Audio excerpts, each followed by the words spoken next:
شباب هذه المنطقة الجميلة. لا يسعدني إلا أن أكون قد جهزت نفسي للمشاركة هذه الليلة. أدعوكم لحضور أمسية هذه الليلة التي ستكون إن شاء الله ضمن الشعراء الشعبيين. أدعى حسين الرياني. عيونك والمضحك والخد وهذ سود طول الجد رمونا في نارة جدا وانت.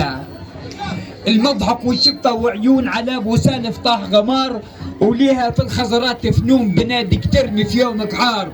عليها ما يحكم قانون وهي حاكم طاغي جبار. ضحاياها تفوت المليون وما ملي فكرة محتار. وما ملي عنده وشون يتامى خلتهم في الدار. وما من عاقل ضرب عونه بل وسلامة هالحضار.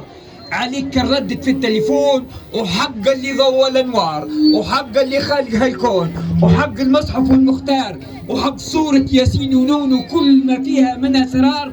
تحلف كان نغمة قانون وموسيقى ورنة اوتار. اتفرج على قلب المغبون احزان الماضي واللي صار الحاصل شي ما هو من دونه لا في حد خذاني. والمولى رايد عيونك والمضحك والخد وهب مسود طول الجد رموني في نار توقد. هذه عينة من قصائدي وسأسمعكم إن شاء الله قصائد ممتعة. أدعوكم للحضور. أنا شخصيا حسين الرياني أدعوكم لحضور مشاركتي. ستكون إن شاء الله. تحية مرة أخرى للأستاذ سامي الغابري الذي قدم لي دعوة لحضور هذه التظاهرة الفنية. جميل جدا أن تقام مثل هذه التظاهرة. جميل أن يجير نقطة يعني الاهتمام بالخيول الأصيلة. جميلا جدا بإقامة هذا التراث الذي يربطنا بالماضي. من لا ماضي له لا حاضر له ولا مستقبل له. أنتم مبدعون في تحقيق العروبة الأصيلة.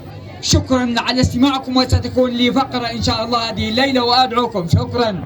وين في قاعد؟